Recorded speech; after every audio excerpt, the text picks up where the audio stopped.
ডিপজল নামক এই লোকটা এত অসভ্য কেন আমি বুঝি না। প্রায় প্রায় তার নামে কিছু রিপোর্ট আসে গণমাধ্যমে, সেগুলি খুবই নেগেটিভ, কোনো পজিটিভ রিপোর্ট দেখি না।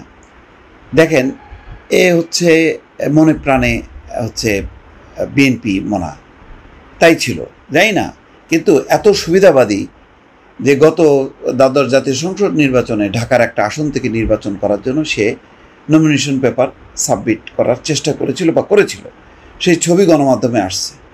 তার মনে হচ্ছে ক্ষমতার সঙ্গে থাকা, সুবিধাভোগী, আর এখন যেহেতু অভিনয়ের সাথে নাই, কিন্তু তার ওই অভিনয়ের পরিচিতিটা বা তার নেম ফেমটা সে ব্যবহার করছে নানা রকম যত অপকর্ম, ব্যবসায়িক স্বার্থ, টাকা পয়সা কামানো, এইসব কাজে। তেমন একটা খবর গণমাধ্যমে এসছে, মারধর এবং অ্যাসিড নিক্ষেপের অভিযোগে ডিপজলের বিরুদ্ধে মামলা করলেন নারী।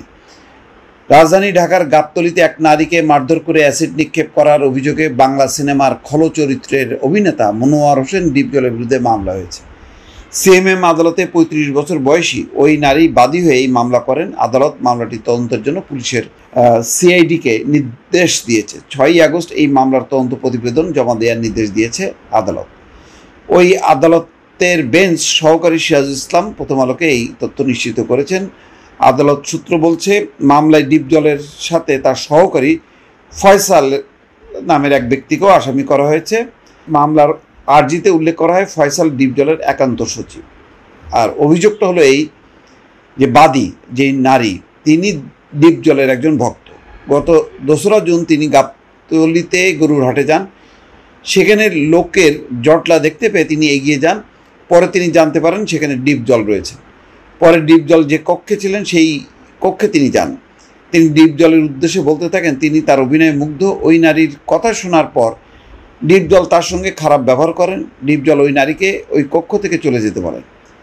মহিলা হয়তো অপ্রকৃতস্থ অথবা বেশি মাত্রায় ভক্ত, সেই আচরণ করতেই পারে, সেইগুলিকে তো হ্যান্ডেল করার মানে অনেক রকম পদ্ধতি আছে, সেটা তো এই ডিপজলের মতন লোকদের জানার কথা। কিন্তু কি হলো, ডিপজল তাকে চলে যেতে বললেও ওই নারী সেখানে অবস্থান করেন। এতে ক্ষিপ্ত হন ডিপজল। এক পর্যায়ে ডিপজল ওই নারীকে মারধর করে বের করে দিতে পারেন। পরে ডিপজলের সহকারীরা ওই নারীকে ওই কক্ষ থেকে মারধর করে বের করে দেন। এর প্রতিবাদ করেন ওই নারী। তখন ডিপজলের নির্দেশে ওই নারীর হাত পা বেঁধে ফেলা হয়। এলোপাতাড়ি মারতে থাকেন ডিপজলের সহকারীরা। এক পর্যায়ে ওই নারীকে অ্যাসিড নিক্ষেপ করা হয়। চিন্তা করেন, একটা বেয়াদবির তো একটা সীমা থাকা চাই। এটা কীভাবে পারে ডিপজলের মধ্যে একজন অভিনেতা? পরে ওই নারী ঢাকা মেডিকেল কলেজ হাসপাতালে চিকিৎসা নেন। ওই নারী চিকিৎসার কাগজপত্র আদালতে জমা দিয়েছেন। মারধর করার ছবিও আদালতে জমা দিয়েছেন তিনি। এখন এর পেছনে অন্য কোনো ব্যাপারও থাকতে পারে, কিন্তু আদালত তো নিশ্চয়ই সব কিছু দেখেই এই মামলা নির্দেশ দিয়েছে এবং সিআইডিকে তদন্ত করার জন্য নির্দেশনা দিয়েছে। কিন্তু দেখেন, এটা যদি মনে করেন যেখানে অন্য কোনো ঘটনা আছে বা এই নারী হয়তো দায়ী এই পরিস্থিতি তৈরি করার জন্য, কিন্তু অ্যাসিড নিক্ষেপ করবে কেন? সেই কাগজপত্র সে আদালতে দাখিল করছে। ১। ২ নম্বর হলো, এটি তো প্রথম না, তার এর আগেও কিন্তু বেশ কিছু এরকম ঘটনা, রাজনীতিতে অংশগ্রহণ করা ছাড়াও নানা রকম অপ্রীতিকর ঘটনা কিন্তু তার সাথে জড়ায় আছে, যেটা খুবই দুর্ভাগ্যজনক।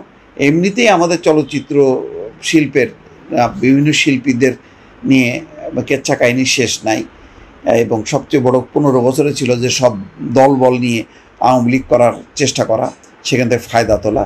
কিন্তু প্রকৃত যারা শিল্পী, দেখেন সাকিব খান, যে তার কিন্তু এই সমস্তর মধ্যে নেই, সে কিন্তু ওই অভিনয়ের মধ্যেই আছে এবং সেটা করেই কিন্তু সে আজকে একটা পর্যায়ে উপনীত হয়েছে। দর্শক ভালো থাকবেন, আল্লাহ হাফেজ।